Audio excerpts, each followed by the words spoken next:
வீட்டை திறப்பாய் சாதி மத கதவு உடை இனமான திராவிடர் பண்பின் எளிதான உணர்வு விளக்கேற்று துணை சுருட்டு குப்பை என்றோ பல புராண வழக்கங்கள் யாவும் இனிமேலும் விட்டு வைக்காதே எடு விளக்க மாத்த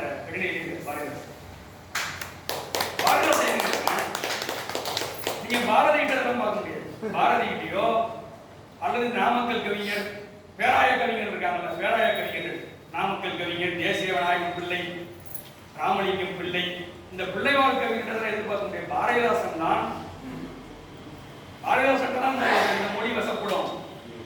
புராண சுருட்டு குப்பை என்றோ பல புராண வழக்கங்கள் யாவும் இனிமேலும் விட்டு வைக்காத எடு குழப்பத்தை பாரதிதாசன். இப்படி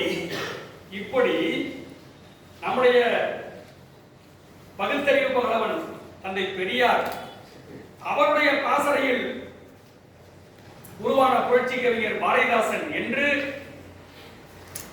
இவர்களெல்லாம் யார் திராவிட தமிழர்கள், யார் ஆரிய பார்ப்பனர்கள் என்பதை இலக்கியமாக, பேச்சாக, உரைநடையாக நமக்கு எழுதி வைத்து விட்டு போயிருக்கிறார். நம்மகிட்ட ஆயுதம் இருக்கு, நம்மிடம் எழுத்தாயுதம் இருக்கிறது. யாரும் வரலாற்றை திருத்தமாக எழுத முடியாது.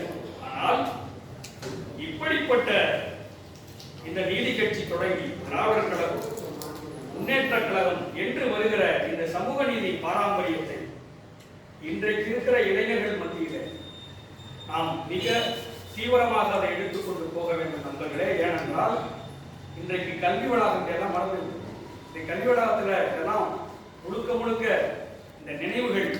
இந்த நினைவுகள் நினைவுகளாகவே போய்விடும் என்கிற அளவிற்கு இன்றைக்கு சாதிய சக்திகள், சனாதன சக்திகள் எல்லா கல்வி வளாகத்திலும் நிரம்பி இருக்கிறார்.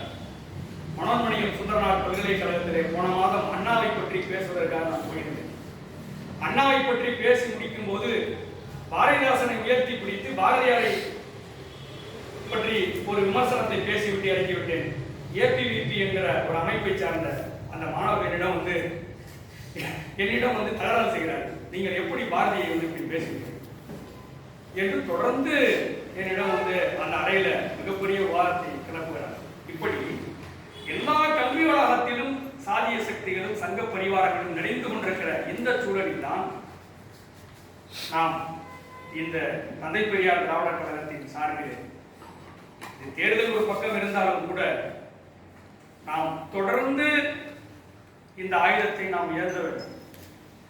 இந்தியாவிலே, இந்திய துணை கண்டத்திலே இந்த பார்ப்பனிய பண்பாடு, இந்த சனாதன பண்பாடு, இந்த இந்துத்துவத்தை 100% முற்றிலுமாக துடைத்து எரிகிற வரையிலும் நாம் இதை பேசிக்கொண்டுதான் பேசித்தான். ஏனென்றால் இன்றைக்கு நிலைமைகள்